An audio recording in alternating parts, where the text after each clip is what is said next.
equation. Is that in concurrent programs, it's really a bad idea to wait for the future actions of things that may never happen. Because they may never happen. And deadlock and all sorts of bad things. So you really want to encourage people to do things that will make forward progress regardless of whatever else happens. This is a hard thing in concurrent programming. It's something that languages can't solve for you. Good design and experience is about your best friend, and spending, as many of us do, spending months on getting a little tiny data structure to work weight-free is often the best you can do. We have some coming out already in Java Util Concurrent. Now that we've enabled all of those things with built-in atomics, there's a bunch of them coming out for at least 1.6, concurrent sorted maps and things like that, highly scalable stuff. What about all those guys who are using automatic model checkers to, reason about deadlocks? Yeah, well, they assume you're programming in a particular way, which is a great way to program if you want to be model checked. What's programming that way, just so you can be model checked? I'm not answering any of these questions. I'm just asking. And the final one, although there's an infinite list, the final one on this slide is the single most dangerous thing that happens in concurrent programming is underappreciated. The most dangerous thing is stopping a live thread, because you now leave all shared resources in unknown states. When all those future actions really never happen, then generally, bang, you're dead. Generally, it's a very slow death, right? You don't realize you're dead, but you are dead. Okay, so I could go on and on that, but the point is, you say, okay, we know there's a lot of diversity. We know there's these common issues that good concurrent programmers are thinking about. And you might say, well, who cares about them? What we want to do is think about how do you structure a VM in a way that admits diversity and supports greatness. And I don't have an answer, but I can at least tell you the sort of the bottom line. What do you minimally need? Well, we now know you need adherence to a memory model. That you need from top to bottom, you need something that says that certain things are atomics, we guarantee certain orderings, we guarantee that there's some notion of an atomic primitive that you can do an atomic update to. Maybe it's a fat thing, the transactional guys want those atomic variables to be fat and be fallible perhaps. But you need something, and I think that's sort of the bottom line. You need something that mirrors agents of execution, something that looks sort of like a CPU in some sense. And I put it in two categories, but there's really a continuum. There's threads on the one hand and processes on the other, and a bunch of stuff that's even to the left of threads about how much context are you sharing. And we now are pretty sure that we want something sharing as little as possible to make switching really fast, because switching is a good thing, except it's expensive. And we want something really reliable. So we want something heavier than threads.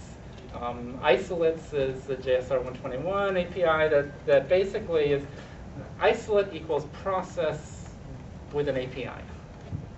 Basically different address spaces and resource controls, bandwidth limitations for that matter, things that are sort of at the resource control level.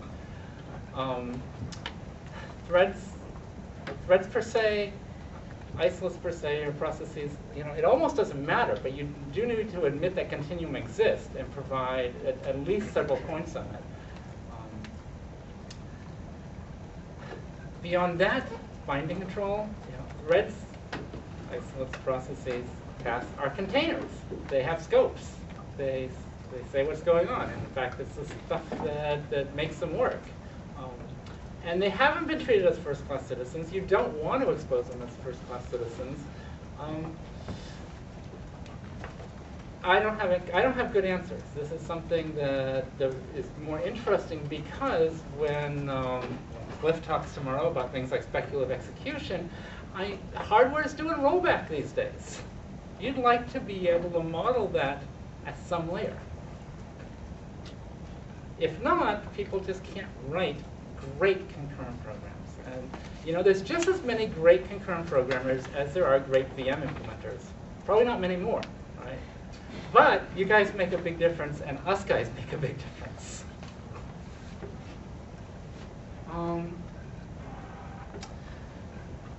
So you notice I didn't say lock anywhere on the previous slide, as minimal stuff. This is a little almost propaganda, I guess. We actually had a lot of fun finding that you can implement more scalable locks in Java than you can in the VM.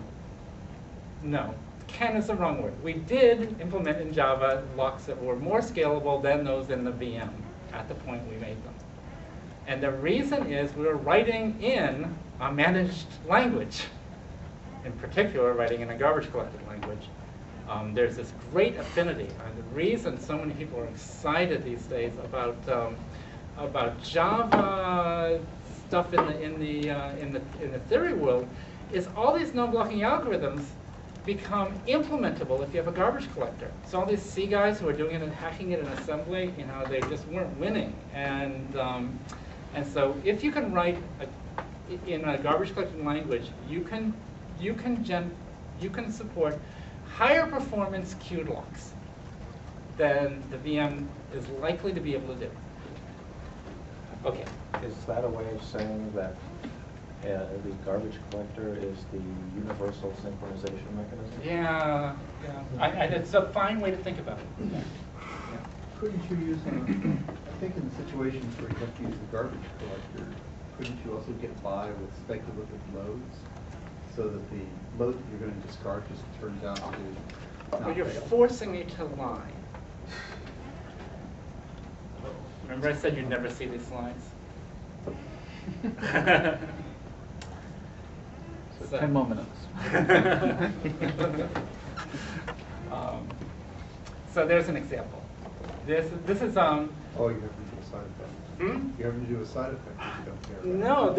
this is actually a way to squiggle out of a very hard situation. This is a simple list algorithm, and over the past few years, people have made great progress in what you might think of as Stone Age tools. We're just in the Stone Age of non-blocking synchronization. How do you get a sorted linked list? And it turns out the way you need to do it is you need to atomically change this pointer and then atomically change that pointer. Well, what do you change it to? How about you insert a node in order to delete it?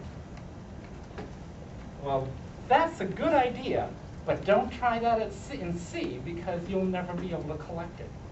In Java, it just works. It's pretty cool.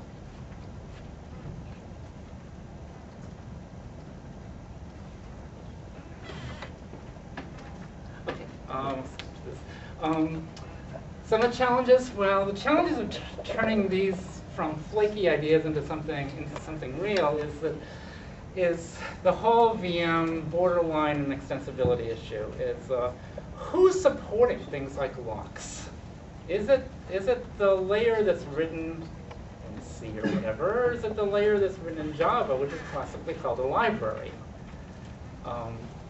If it's written in Java, then how does the layer under it trust me with things that maybe only I ought to be able to do if I'm a middleware designer and middleware creator?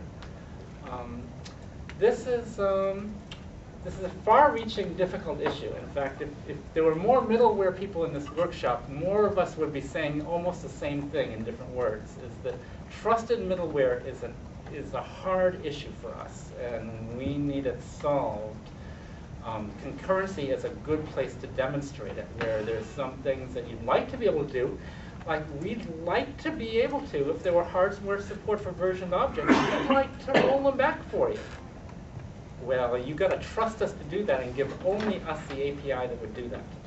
And then we can do it better than you could, maybe, or so we claim, or at least give us a chance. Yeah. I'm sort of beginning to think there are APIs like reflection that you should let the trusted middleware play with and not the other users. Are there other- Fine. But I don't know if that's a controversial statement around here or not. Going hand in hand in that, well, we'd like to help the compiler guys. Like, we know a lot about high-level information about where the memory barriers can be optimized, and we'd like to be able to tell the VMs about those rules. And the VMs really ought not be in the business of optimizing arbitrary constructions. I put on the slide here a true fact that this is probably the only area in all of anything where C++ is actually ahead of Java or C# or anything else. The C++ guys are thinking hard about how to get libraries how to have libraries tell compilers how to optimize special libraries.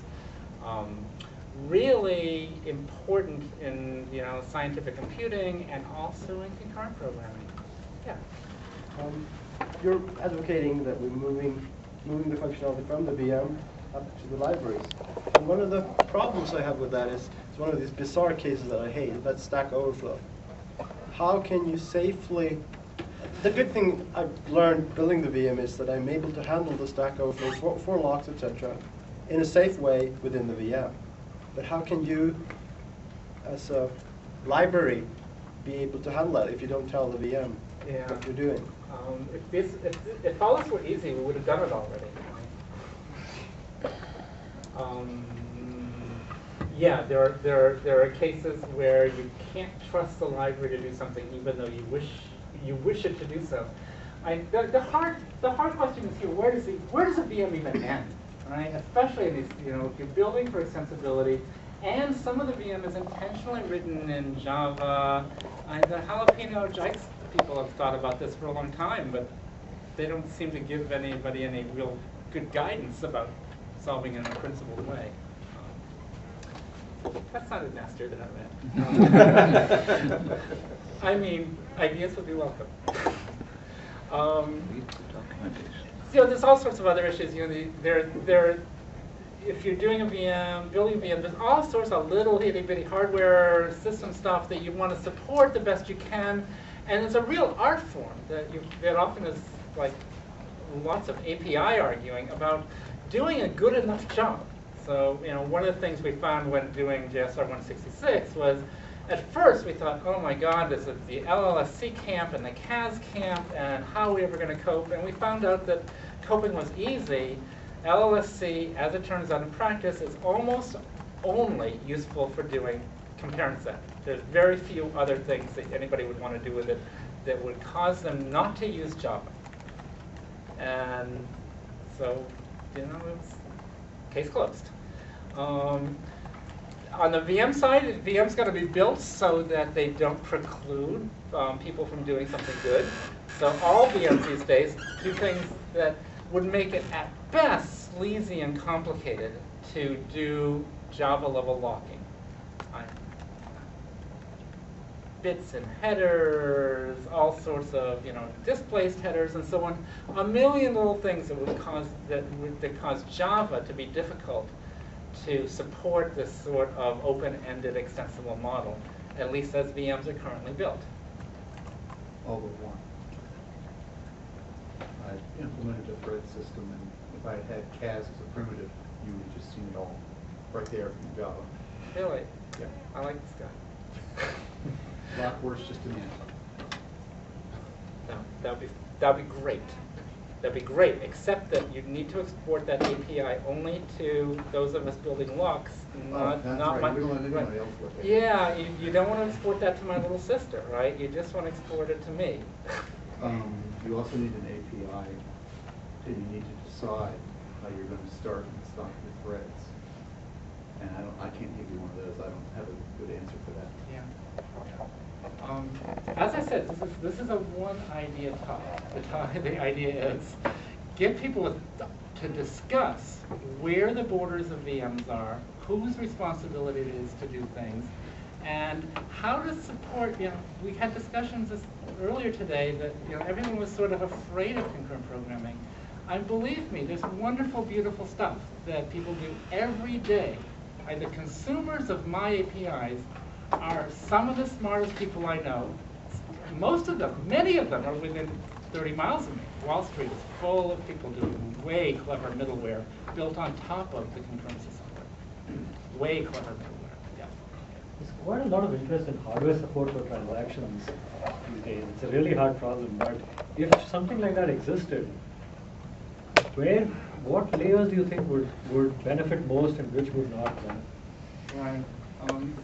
It's a programming model issue, and one way to think about lightweight transactions is that they're just wide LLSC. And that's a good way to think about it. So if you have some way of supporting LLSC, then you have a good way of supporting lightweight transactions. Sad to say, we punted on that. We don't even, in Java, there's a CAS-like thing. CAS and LLC are almost complementary. An LLC fails tells you that some of the thread wrote something. Or a billion other things that it says, by the way, we can cancel your reservation for these other reasons. A CAS fails only if a location didn't hold a value. That's actually, there are 2 bits of information. Each of these primitives tells you one of them. You can't have either of them tell you both of them. It's sort of Heisenberg-y. So you got to pick one primitive, and most hardware guys have picked CAS, and CAS is, I think CAS is fine. I've grown to prefer it even after knowing all of its concepts.